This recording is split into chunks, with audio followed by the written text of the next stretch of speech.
Hello and welcome back to Atmosphere Electric. There's Fran, I'm Rich. How are you, dude? I'm very good. Can you hear me? Hear me all right? Not underwater this week? No. Yes, apparently not a great recording last week, but I'm blaming your technical skills, not mine, for a change. I'll take that hit. Look, before we start, obviously it's only right and fair to send our deepest condolences to everybody that's been affected by the horror in Liverpool over the weekend while celebrating what should have been a joyous occasion. We obviously hope everybody makes a speedy and full recovery, and we send everybody all of our best wishes, of course. But obviously, we are not here to talk about that and add any commentary to that. It is obviously a horrible event, and we'd like to say hope everybody makes it through with a speedy recovery. Before we lead into that, we threw some numbers out there again last week, Fran. And I think you had another pretty solid week of predictions in terms of, I know that I went a little bit left field with a couple which didn't come through, but I think you had a pretty solid week. Yeah, so you got 5 out of 10, but you got two correct scores. I got 8 out of 10 with one correct score, and our banker Aston Villa let us down. But £5 challenge wise, we landed one. We got the 2 draws in the Liverpool and the Wolves game, which was £115 to the profit line, which means we've finished the season on a lovely number of £350 profit. So not bad. I wish that was actually true in my account. I can't lie. Maybe I should take our own advice a bit more. Let's start there. Obviously, for me, the biggest shock of the weekend was the Aston Villa result. And obviously, there's been a lot of backlash in terms of the couple of sort of flashpoints and incidents that should or shouldn't have been, given or not given. It feels to me like that was a real pivotal moment, though, in Aston Villa's season. And ultimately, they choked against a team that they should have comfortably been able to beat. I think there's a few different ways of looking at it. So, I mean, I've seen Ref Support UK, who, by the way, we've just unfollowed on Twitter because I can't keep watching them defending some of the decisions. It's just embarrassing just to accept when there's a mistake made. So, on that front, there was clearly a mistake made. Potentially has cost Aston Villa £100 million.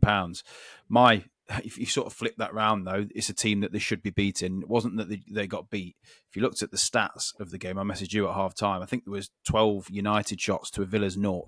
Like it was a complete battering for a team that we both thought it was an absolute banker of a prediction. So I think Villa have got to look at themselves first of all. They should be putting up a miles better performance than what they did against United, and they should obviously be picking up a point, mainly a win against United, of how poor they've been. However, you've got to look at that decision. Like to me, it's a shocker. Like the refereeing standards in the country are just horrendous. Don't you think, though? Because again, so you're right. Like 1 point would have made all the difference. 1 point would have been Champions League football for them. So in their grasp. Don't you think that Emi Martinez has come away with this scot-free based on it's one of the most ridiculous, immature, pathetic attempts at winning a football I've ever seen in my life? Yet I've not seen anybody digging him out. I think he's tried to do the brave sort of thing of taking one for the team, hasn't he? Knowing that the forward's gone round him. But what I mean, all if you go 1-0 down with 11 men on the pitch, you've still got a chance of getting back into the game. Correct. So it's just a stupid decision. I'm really pleased that he did it because we claimed a couple of weeks ago, I certainly did, to say I think he's miles overrated. He's a long way off being the best goalkeeper in the world from the awards that he's won previously. I don't particularly rate him, and after what I've seen the past few weeks, it's backed up my thought process of that even more. I don't rate him, and if anything, like I said, he's just cost his team the Champions League place, because even though they were getting absolutely battered with 11 men on the pitch, you'd still think they're in with a chance, like I said, of getting a point of what was required. So it's a bonkers decision, and he has absolutely got away with it scot-free. I think he looks like he's off, doesn't he? So I think that's probably helped, as well as they've sort of not been battering him as much because he is off and they've gone, off you go. But he should be getting an absolute battering. It's a terrible, terrible decision. What was he doing? So a different spin on this for you. So who had this season? Obviously, Aston Villa had a great run in the Champions League. Obviously, fall into in no disgrace whatsoever. PSG in the quarterfinals, I think, off the top of my head. Yeah. Who had a better European season, Aston Villa or Spurs? Well, most definitely Spurs. So therefore, are Aston Villa actually better off being in the Europa League because they've got a realistic chance of winning that against the Champions League, where, being honest, even if they have a good summer, I don't see them as being one of the top 10 favourites to win the Champions League. Are they not better off in the Europa League where they've got a chance of winning it? As a fan, taking finances and all of that sort of stuff out of it, I think most fans would probably agree with you, with the exception of playing in the Champions League and seeing some of the players, like seeing the PSG team come to Villa Park and watching them live. That'd be a great experience. With the exception of that, they've got a far better chance of winning the Europa League than they have with the Champions League. So I completely agree with that. From the PSR front, though, the money that they're going to lose, like you've already seen that they're going to have to sell, looks like 2-3 players to be able to comply, to be able to compete and sign more players, which again is wrong. I suppose it's how you look at it, really. From the playing perspective, 100%, I think they're better off competing, winning the Europa League than they are in the Champions League. But from the razzmatazz and the financial point of view, they needed the Champions League. Yeah, I just think that I don't know what you thought, but I thought that there was a couple of sort of weird. I thought, or maybe I missed this in the past, and maybe I just kind of forgot about. But the Chelsea and Newcastle celebrations felt a little bit OTT for me, sort of finishing 4th and 5th. Now I get you Champions League, I get it's a competition, but it's not anything other than just a nice. It's great to play a PSG at home, but in reality, the end of the season, it's the finances, isn't it, to be able to kick on for the next season. Like I said, and obviously Spurs will be going into the Champions League now. If you were to say, have Spurs got any chance of doing well, winning that, you'd say no. Absolutely not. Not. But however, the finances that brings, the caliber of player that it's going to allow them to attract to hopefully kick on to the next level. Like you could say that with Newcastle. Newcastle have been hamstrung by PSR, world's richest club, can't go out and sign who they want.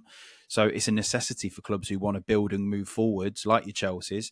But from an actual fan's point of view of winning things, you'd take Spurs this season every day over what's happened with some of those other clubs.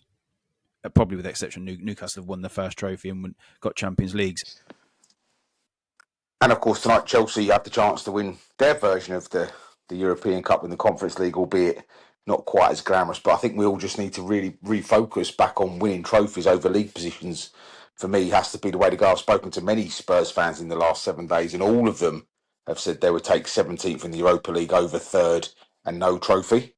And I think, of all of the fan bases that we should be listening to on that, it's just Spurs fans, because they finished in the Champions League places loads of times and got nowhere near winning a trophy. I think with a bit of context of the season as well, of seeing Palace, Newcastle, Liverpool winning the Premier League, who haven't won it for a little while, teams that have won trophies that haven't consistently won trophies or have won a trophy for the first time. Seeing the joy and the reaction to that is so refreshing. And like you said, we need to go back to winning trophies is a success as opposed to top 4, top 5. I get the whole financial gain of it, but winning trophies is what you play and what you support a football club for. Absolutely right.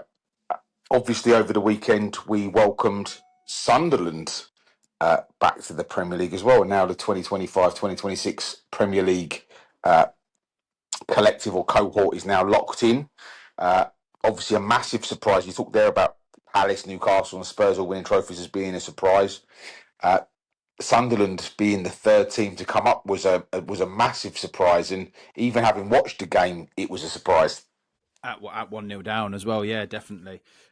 We did say, though, and I was quite heavy on Sheffield just because of the points difference in the league and sort of the players that they've got. They had a fair bit of Premier League experience. We did say that Sunderland are the sort of side, aren't they, with pace in their team that can cause them problems. And they didn't really cause them a lot of problems in the game up until the end, which obviously that's where the main damage was caused. So I think we both said that we would have liked to have seen Sunderland come up to just make it a bit different, a Premier League than what has gone, where it's been 3 up, 3 down for the past few seasons. So really pleased to see them come up, and they're a bit of a sleeping giant. So good to have another big club back in the big time. Yeah, obviously the way that it ended, being in the 95th minute or whatever, 96th minute, whatever it was, obviously, in Sheffield United, up until Sunderland scoring, had been pretty dominant. And of course, VAR raised its ugly head in terms of the whole season. No VAR in the Championship, but obviously in the final there was. And of course, it cost Sheffield United that second goal. There has to be sympathy with Sheffield United. When you add all of that together, the VAR disallowed goal, the 95th minute, kind of winner, that's going to be a tough one to pick yourself up from into the next season. That's going to be a really, really long summer for the Sheffield United and Sheffield United fans. Yeah, but Leeds have shown that if you pick yourself up correctly, do a bit of smart business. Leeds sold Ruta, didn't they? One of the main players, got some cash in and went and signed some good players like Ayo Tanaka and players like that. Manor Solomon on loans. You don't need to spend huge amounts. If you do a good bits of business and reset yourself mentally and go again, you've still got a chance of having a really successful season. So that's what they need to do. Chris Wilder's a good manager, especially at that level, and they've got some good players there. Quite a few of the loanees have gone back, but they'll be in the loanee market again. And so if they can sell someone like a Gus Hamer, make some money, I expect Gus Hamer to go, make some money on him and reinvest it, they'll have a good chance again. Yeah, I thought Heyman looked like the best player on the pitch. He looked like he was operating at a different speed to everybody else when he wanted to. I know he came off injured, and actually, I can't quite remember at what point in the game that was, but that might have been the turning point. It certainly didn't help Sheffield because obviously he was pulling strings and doing bits and pieces. Like I said, they will get some good money for him. Certainly one of the three teams currently, you can see Leeds going in from now, can't you, in terms of sort of adding to their squad. But, I know we spoke about this a couple of weeks ago, but are we just going all in on all three of them going straight back down now that we know the three? Yeah, I'm possibly in the same situation as this current season of Yes. what's gone. I thought if Leicester can't do it, then I didn't think the other two would. And I think the same with Leeds for next season. I think if Leeds can't do it, I don't think the other two have got much chance, to be honest. I don't think they've got the funds and the scouting network and the imaginative. I mean, Sunderland have a quite imaginative in the transfer market, but I think they've got such a big gap to make up that it's really, really hard. I think Leeds are on the cusp of being there or thereabouts. So with a bit of, the Red Bull network behind them, transfer, the scouting network that they have, that sort of thing, I think they've got a pretty decent chance of doing it. I think if Leeds can't do it, no one will. You don't think Burnley with a defensive record, like, Burnley obviously last time they came up were very open, expansive, obviously under company. I know that there's lots of, let's just leave it politely, there's question marks over Scott Parker as a Premier League manager. But let's be honest, Daniel Farke's still in at Leeds. So actually, both of them have got managers that have been proven to be able to get a team up but not keep them up. But Burnley's defensive record must give them a chance, surely. I think their style of play is probably going to be best suited to give them a chance, but they've just lost, I think he's gone, CJ Egan-Riley. I think he's gone to a French club on a free. So they've lost one of the centre-half pairing from this season that's done really well. I just don't think they've got the goals to be able to, might be able to keep them out at one end, but being able to score enough goals to win games, I just don't know whether they're going to have enough. But I think from stylistically, they're probably going to have a decent chance. Sunderland are the one who I fear for. I just think they've got so much to do in the transfer market, and it's such a big jump, especially say Sheffield would have been there or thereabouts. I still think they'd have gone down, but Sunderland was so far off it. Like I said, they've got Isidore and the other strikers at Maidan, whatever his name is. Both look good players, but it's whether they can just translate to the Premier League. I think they've just got so many question marks. And of course, it looks like they might even be losing Bellingham, who's been out in Germany this week looking at a new club to go to. But to be honest with you, I didn't think he had a massive influence on the final, if I'm being completely honest. I think he's taking a lot of his brother's reputation based on the name. Thing is with Joe Bellingham, he moves like Jude. He runs with the ball like Jude. He looks very similar. He just isn't Jude Bellingham. So I actually think it's a decent bit of business if they can go and get I don't know what say it's 20 million, whatever it is. I think that's good business to go and reinvest. If I was them, I'd be looking. I don't know whether Enzo Lafise is now a permanent transfer because they've been promoted. I don't know whether that's in the contract, but I mean, I'd be going back to get him straight away. Yeah, for sure. I tell you, the one player that really, other than Hamer, I thought Vinny Souza looked really good in front of the back four for Sheffield United. A man mounting, the commentary even mentioned it's almost like having two players on the pitch. If I was in even the bottom half of the Premier League this season, I could see him fitting in at Everton, West Ham, being honest, even Man United. Those sort of teams that need someone in that midfield. I thought he was very impressive. He's a very good player. He's been there a few seasons now, and he just looks really solid. He's exactly like you said, what you need in the back four. My worry for Chef U is obviously, like we said, they need a rebuild. Is that they're probably going to lose Gus Hamer. I've seen him linked to a lot of teams. If they lose Souza as well, that's their whole heart of midfield gone, and they're going to have to try and find some replacements. Now, so they have got Sidney Peck and a few other players in the midfield who they can bring in, but it's a lot of experience there and a lot of skillful players. Especially Gus Hamer probably was the best player in the Championship last year. So it's going to be very hard for them, but if you get the funds for them, they can definitely go again. We're obviously look forward to how all three clubs, well, all four clubs, to actually feel like the kind of handle the move up the leagues, and of course, again, a massive shout out to both Charlton and Wimbledon, who both won their respective playoff finals as well. Great for two clubs to sort of be making their way back up the pyramid, maybe into leagues that both teams feel that they belong. And actually, although those finals weren't particularly action packed and full of excitement, both teams very professional, got the job done, and thoroughly deserved the victory on the days. Yeah. I mean, I managed to watch a little bit of some of the games, and I thought they were entertaining games. So, yeah, you'd like to think that they belong at that level. It's just going to be whether they can transfer that form now to the next level and stay up. Obviously, we're about to. I think it's this Sunday. I think it's the 1st of June that the transfer window, or the first mini transfer window, to complicate matters even further, opens, and there's already rumours flying around about who's going to be signing who and who's going where. Obviously, we touched on Cunha going to Manchester United last week, so it shows that actually having no European football still gives Manchester United a bit of pull, and they're now being heavily linked with Brian Abremo. But also, Almarin's come out and said they haven't got a huge pot to spend because of PSR. So actually, Manchester United might only be able to add two or three. But if they did add a Brian and Bremer and a Cunha, Rashford coming back maybe as the centre forward, that would certainly add in the 3-4-2-1 that he likes to play. That would add some quality behind the forward and make them a real attacking force again, wouldn't it? Yeah, I actually think you'll see quite a lot from Manchester United, even though he said they haven't got a lot to spend. I mean, 60 odd million on Cunha is a lot. Now, that might be the only money that they've got, but I think you'll see so many out. As an example, Garnacho looks to be gone. I've completely gone off Garnacho. I think he is a threat. He's got pace. He has no end product. His attitude absolutely stinks as well. So I think it's a great move from Amorim. Just get him out the door. You'll get good money for him as well. I imagine you'll probably get 40, 50 million for him. To replace Garnacho with Cunha, to me, is an upgrade times 10. So I actually like some of the links that they're and the business that they look to be doing. Again, they seem to be drawn into this big player mentality that they have done before. They are going for more unproven players at the top level, but you can see Cunha's got quality, and Mbeumo's just had the season of his life, still 25, and he's obviously a very, very good player. So, they'd have been going back previously. They've been going for these star aging players, wouldn't they, to try and, your Casemiro's, your Zlatan's, who Zlatan did well, but they'd have been going for the names as opposed to players on the way up and with potential and with hunger in their belly as well. The thing they have to do, as we spoke about many times, is give the manager the players that suit his system, and at least with the links to these, and I know Cunha's 95% there. The link to Brian and Bremo does show that they're starting to put the pieces together at least. And again, it's not going to be able to be done in one window. So Man United fans, you're not going to come out of this window and have everything all shiny and bright.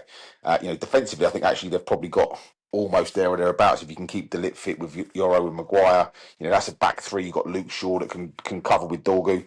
You've got Dallo on the other side and Mazarawi. So actually defensively, they're not horrific. It is those two players behind, and it enables them to maybe play Bruno a bit deeper or give him some rest every now and again, if of course he stays. For me, Bruno would be one of the first I'd cash in on now. You're not going to get him at a higher value. I've seen 70, 80 million banded around from Saudi. I'd be cashing in on him now. I think he's 30. So you're not going to get any. He's not going to go for any more money at any period of time, and I think he is overrated. So I'd be cashing in on him now and looking to sign replacements with that money. And instead of another one, I'd be looking to get rid of his Højlund. I think he's awful from what I've seen. I don't think there's any potential there for him. He's got a touch of a donkey. I was going to say something else then. He is, to me, is dreadful. So I'd be looking to cash in on Fernandes and Højlund and go and rebuild with that money. I'd be looking just to start completely from scratch, if I'm being honest. I don't think there's many players at United that I want to keep him. Bruno Fernandes is 5 years older than Brian Abremo. So, there you go. Just my brain keeps getting exploded as we go. Cash in, for my opinion. Cash in, get the money, rebuild. So let's do a couple of predictions in terms of transfers. Like, give me a couple of people that within the Premier League that you can see moving to the Premier League, or vice versa. Do you think? So let's start. If we go sort of through the process, do you think Arsenal are going to sign a number 9? And if so, who do you think it's going to be? I think they have to sign a number 9. And if they go without again this season, I think you can rip up any chances of them winning anything. I think it's the biggest, the most obvious glaring hole that they haven't fixed in a few seasons. We're going to say windows. The obvious link is Gyökeres. I don't know whether he's the proven striker they need. He's proven in Portugal and he's proven in the Championship, but he's not proven at the top level. However, when I look around, I don't see an abundance of strikers, really. And I don't think Osherman is that suited to Arsenal's game. So I think Gyökeres is probably the best suited striker out there at the minute that I think can link up play, but is also not guarantee of goals, but from what's out there, it's a bit of a risk, a guarantee of goals. So you've got Sesko, obviously he's looking to leave Leipzig with no European football. I'm really not keen on him. I think he is the FM overhyped, football manager overhyped player.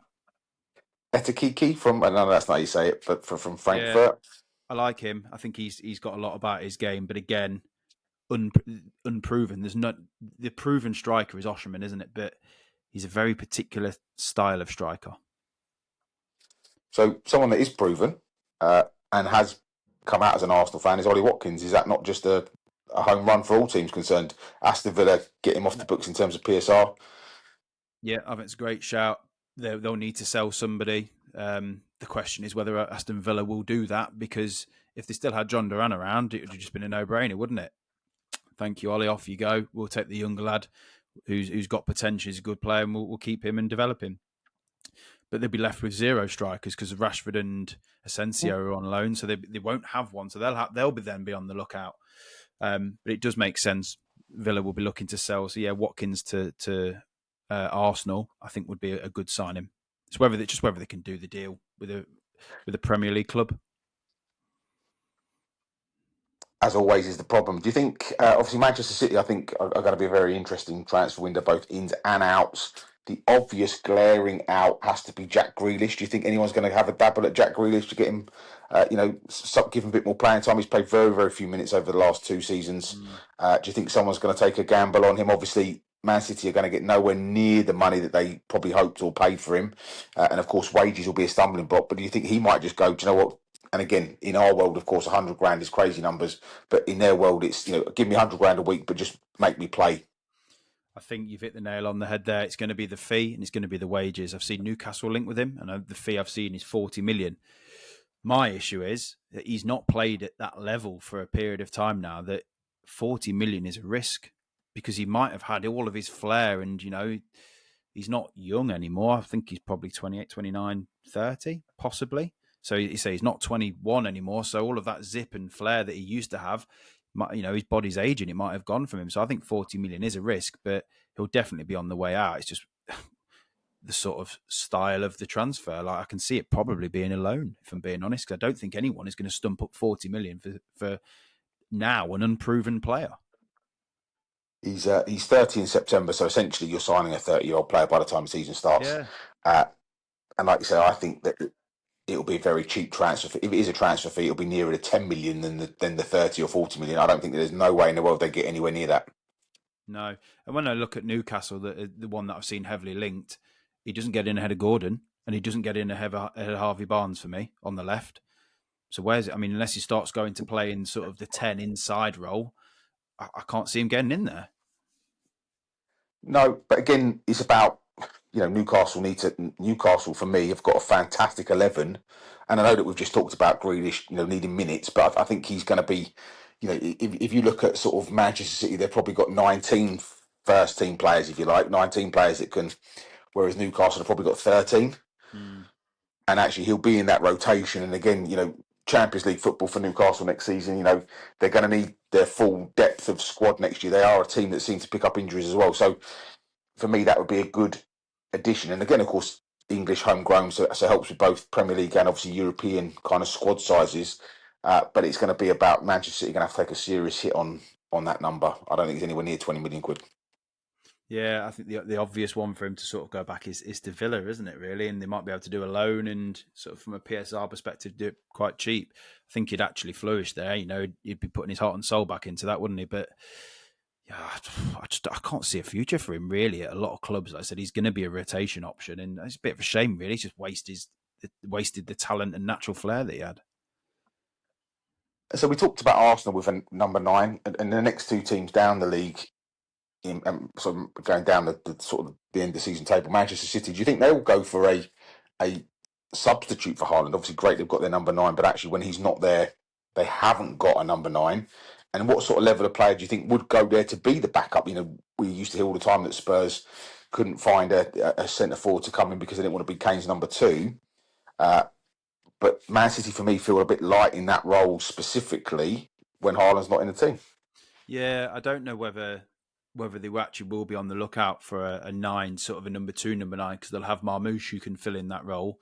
And they've also signed a young Argentinian lad called Claudio Echeverri, who is a number 10, but he does play the false 9. So I don't know whether they'll, because they're obviously limited by PSR as well as what they can do, not to the extent of other clubs, but I would imagine that they'd probably be focusing their attention elsewhere. So they have got a few aging players that they're going to need to replace. So for me, I wouldn't be looking to go for a backup 9. I'd be using the 2 players that I just mentioned as backup and trying to focus attention elsewhere.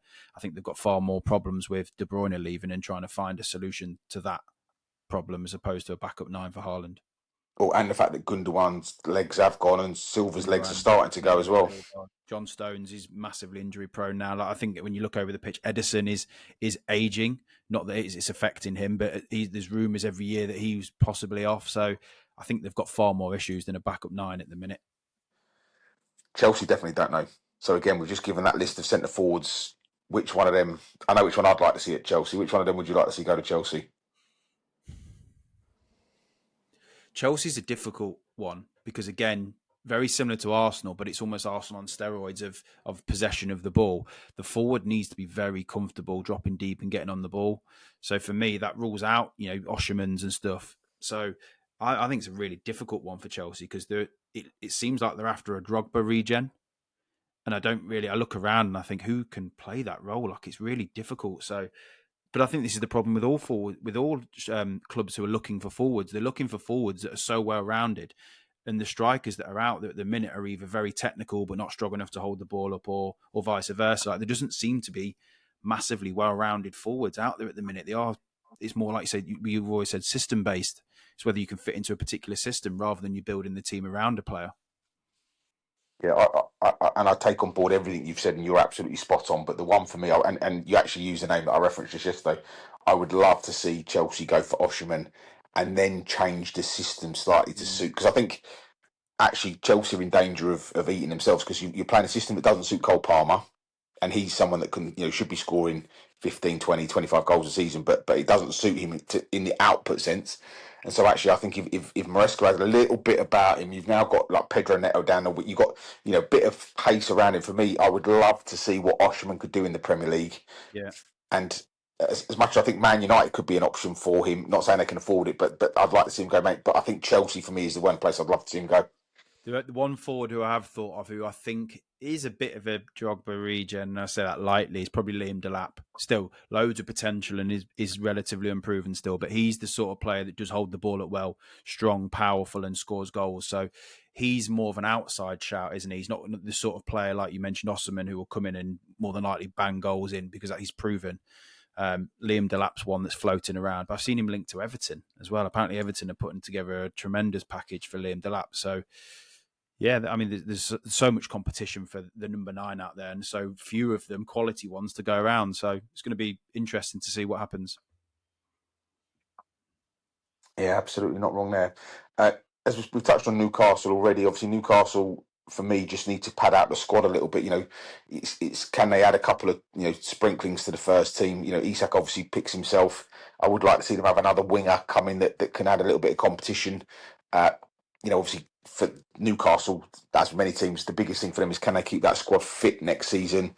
Because you talk about they've got a couple of good fullbacks. Maybe a new centre back. Sven Botman can't keep. Obviously they've Dan Burners renewed for another season, but Newcastle just need a couple of sprinklings, don't they, just to fill that squad out a little bit to cover some injuries. Yeah, I think they've got a couple of key positions. So Callum Wilson's off, so I think they do need a backup 9, and someone who springs to mind. It's a bit of a like for like, but Jamie Vardy I think could be a great fit there. to sit on the bench, and when Isak's not available, injured, whatever, just to come off. It would be a cheap option for them and allow them to focus their attention elsewhere. It's just whether they want to get somebody younger in, because it wouldn't make sense to sort of release Callum Wilson to bring in Jamie Vardy, who's 4 or 5 years older.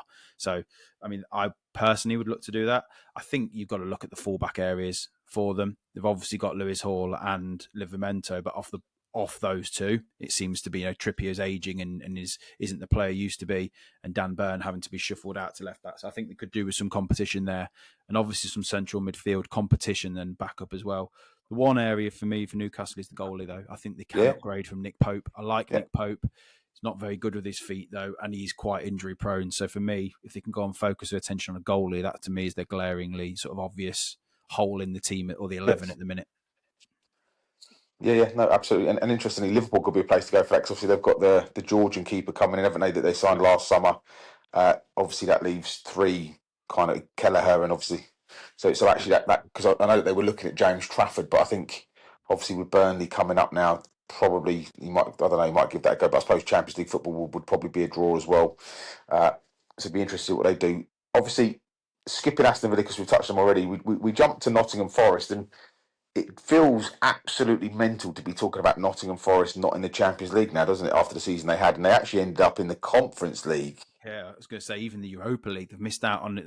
That was famous. One of their callers phoned in something like TalkSport, didn't they, and said, "What would you sooner have, top 4, top 5, or the FA Cup?" Well, you've ended up with the Conference League.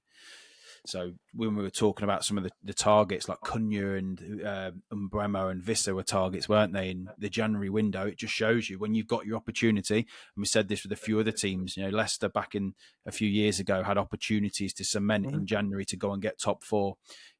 More than likely, when you don't do that in January, you miss out. So I think they've missed the boat now for the quality of targets that they're going to get, because I would imagine most of the targets will be looked at by other clubs above them. And when you're looking at Forest, I don't think anyone really is going to predict them to repeat what they did last season. No chance. Yeah. So do you think that actually they've got the other problem now of Milenkovic, Sells, Murillo, Gibbs-White? We've just spoken about teams needing the number 9, and now I get that Chris Wood is aging in the grand scheme of things. But if you think about, I know he's spent time at Newcastle, but you think about Newcastle needing the backup.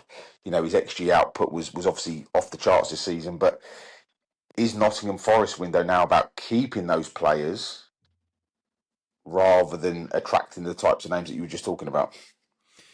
It definitely is about keeping those players, but if you were those players and you're being offered, so Murillo as an example, if Man City come in, Newcastle, that you're going to be wanting to go there, aren't you, I suppose? So it's going to be difficult to keep them, because nobody's going to be predicting them to have the same level of season. Like we've mentioned, Newcastle needing a goalie, like Matt Sells, perfect fit. I think they're going to struggle to keep hold of these players. And also the players that they have kept hold of, like you've just mentioned, Chris Wood. Yes, he scored goals this season, but I would imagine most people see it more as a purple patch as opposed to his genuine form. He is 32, something along those lines, and they've given him a 2-3 year deal. So they're going to end up having these aging players on huge wages because of the ambition of Champions League from this season. And I can see that I think Forest have got the potential to go horribly wrong in a couple of years. Well, yeah, absolutely, and yeah, obviously, all interesting pieces. I mean, Nottingham Forest will look back at their season and being essentially 2 points or 1 point away. 2 points with goal difference. That drop points at home to Leicester. Those 2 points they dropped at home to Leicester now are absolutely criminal, aren't they, in terms of how fine margins, and now where, like you talked about, their trajectory going left instead of right, and actually it might start to implode. And I think if we just spoke about Manchester City needing to replace Kevin De Bruyne, I offer you a Morgan's Gibb White as someone. I'm not saying he's as good as him, but you get my point. Someone that could play in that position.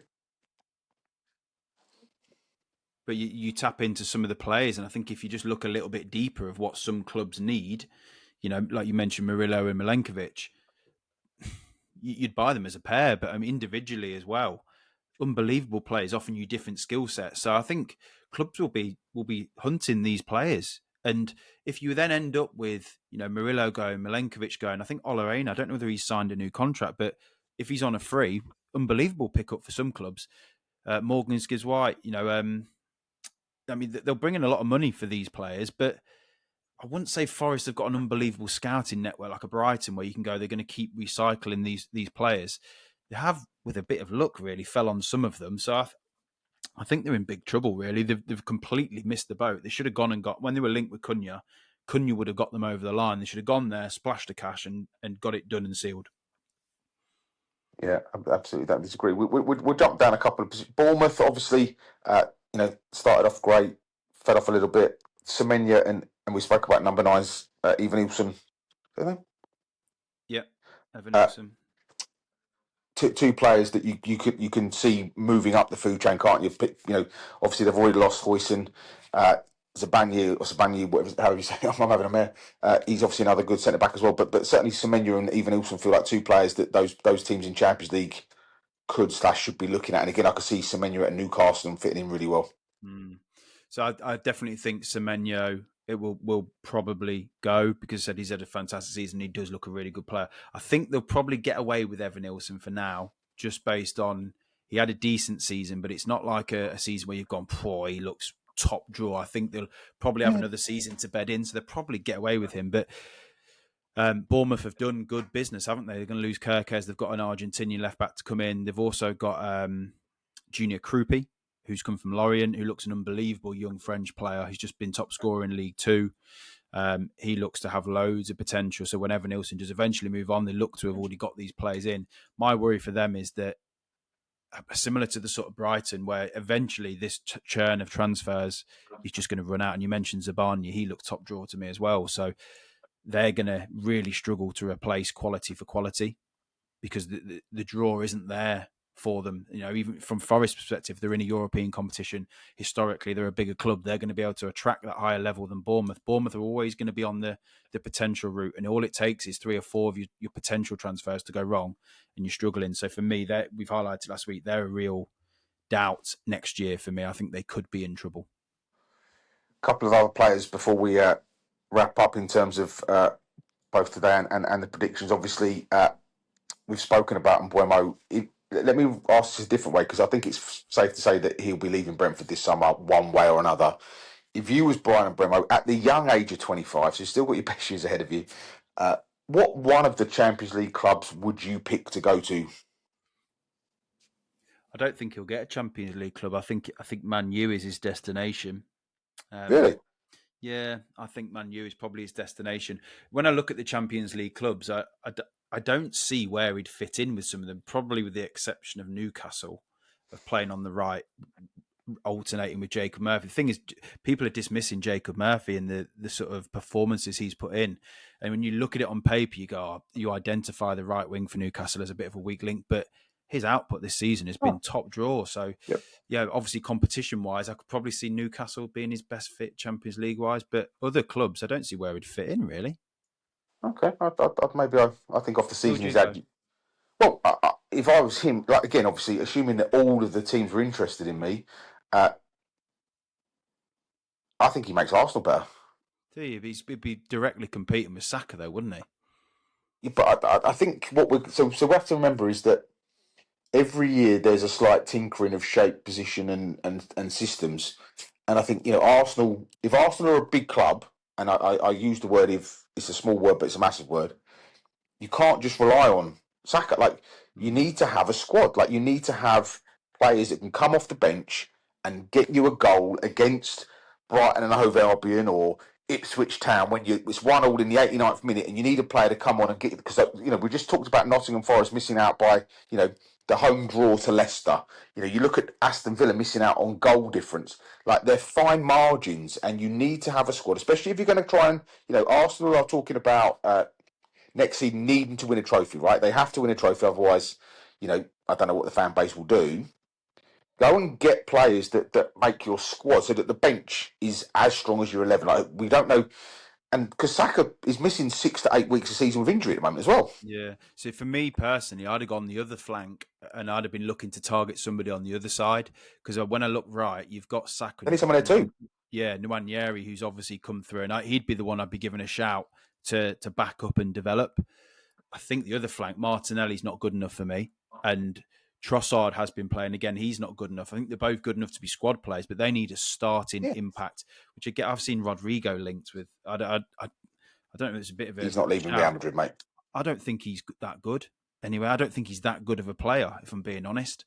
I mean, he's definitely not going to go, but Kvaratskhelia was the one that Arsenal could have whacked in at left wing, and he absolutely improved them for not too much for his ability. So I think they missed an opportunity there. But yeah, you're right with getting players to fit squads. It's just with the money of some of the players that are going to be wanted now, it's whether you can afford to pay 50 million for Mbeumo as a squad player, or whether you go, do you know what, we need a striker at Arsenal, stick the money on the striker. Oh, they need both, by the way. That's not an either or. That's they need both for me. They the Arsenal need to spend, to make them really absolutely eschewing to win something next season. Arsenal need, obviously to look at Zubimendi coming in. I still, they need to go again. The final player that I think is going to have a very interesting summer, and of course his team are now in the Europa League, but Eze at Crystal Palace. Surely every team in the Premier League that could afford him, that's higher up the food chain, will be looking at him. Do you think that someone will prize him away, or do you think he starts the season at Palace because they've obviously got that exciting European adventure next season? Yeah, again, I look around and I think, where would you be best suited? And I look at sort of the styles of play, and I really struggle to pin down where he's like an obvious place for him to go is. I think the most obvious one is Spurs. I think he would fit in at Spurs very nicely.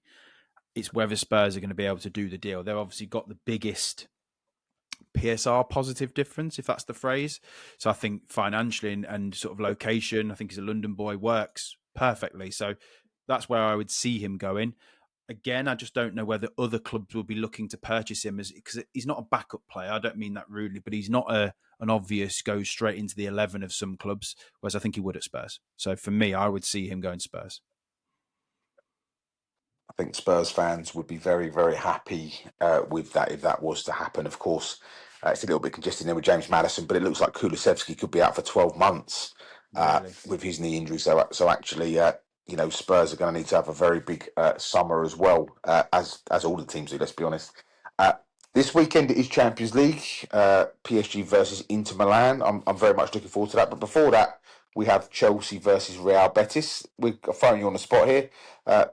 Give me a prediction for tonight's game, Chelsea versus Real Betis. How do you see this one ending? I've already prepared a little prediction for this, so it's not on the spot. I think Chelsea are overrated. I haven't liked what they've done for the past few months, really. I think they've looked quite poor, and they've been very fortunate to qualify for Champions League, I think. I think Betis are slightly underrated, and Antony has hit form there. I just think it's made, again, like it's written in the stars, that Antony is probably going to score the first or the winning goal, and Betis will win. So I've put together a bet builder of Betis to win and Antony to score any time, and it's 9-1.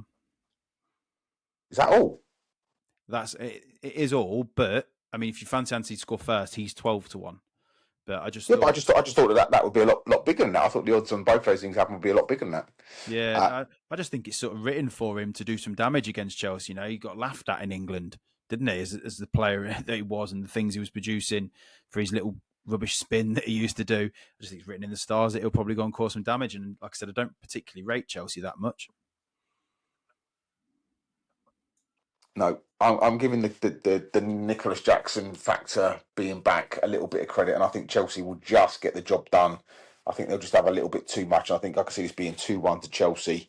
But again, it wouldn't surprise me if Real Betis, if we went into extra time, it wouldn't surprise me. Again, I think this is a much tougher game than people are giving it credit for. Yeah, I think so. I think it's just because Chelsea have walked through that competition playing like the Finnish champions and the Icelandic teams like that who nobody's heard of, and then all of a sudden they're going to come up against Betis, who aren't the best team in the world, but they've been doing well of late. Anthony's come in January and he's hit the ground running. He looks a good player. It shows you how poor Man U and the environment is there, by the way, because he was the worst player in the Premier League at one point. No, I just think they've got a bit about them, Betis, and they could definitely cause problems. They've got players like Isco in the team who's still quality. Absolutely. Champions League final, I'm going same score, but this time I think PSG will have too much for Inter Milan, so I'm going 2-1 PSG. I think this has got the potential to be a great game, and I think it's a really hard prediction. I think PSG, I've said it all along, have been the best team in the competition. But if you were going to say to me, pick one team to do a job on PSG, it would be Inter. I think Inter have got multiple ways of playing. They've got some players with dynamite in them, players like Dumfries, who's very unpredictable, but plays as a sort of wing back, but almost as a forward at times. And when you've got Martinez up front who scores goals, and I just think they've got so much about them and they can play in different ways that it makes it a really interesting game. I expect PSG to win because I think they're the best team, but it wouldn't surprise me in the slightest if Inter won. So I'm going 2-1 as well. And you've got two quiz questions that I am in a bit of a rush, I'm afraid, but you've got two quiz questions for the listeners to see whether they can get this right based on Champions League teams. Yeah, so we haven't done one for a while, so I thought I'd whack a couple in. So the one's on PSG and one is on Inter Milan, and they're both with the theme of Champions League, obviously, with the final in mind. So the first one is, which former Premier League player made his PSG debut in a Champions League match wearing a shirt with his name misspelled, which led to headlines across Europe? The next question is, who is Inter Milan's all-time top scorer in the UEFA Champions League? If you want the answers, these are the answers. So the first one for PSG, the answer is David Beckham, and his name was spelled Beckam, so missing the H. And the top scorer for Inter in the Champions League is now Lautaro Martinez. I got both of those horribly wrong, by the way, so no disgrace if you did too. Fran, as always, thank you very much for your time. A little bit hampered by technology and time today, but obviously people can reach out and listen to us and find us. Where can they find us? So if you want to listen to the episode, we're on Spotify, we are on Apple Podcasts and YouTube. And if you want to reach out to us on social media, we're on X, Facebook and TikTok. As always, buddy, my favourite nearly hour of the week. Thank you very much, bud. Look forward to next week.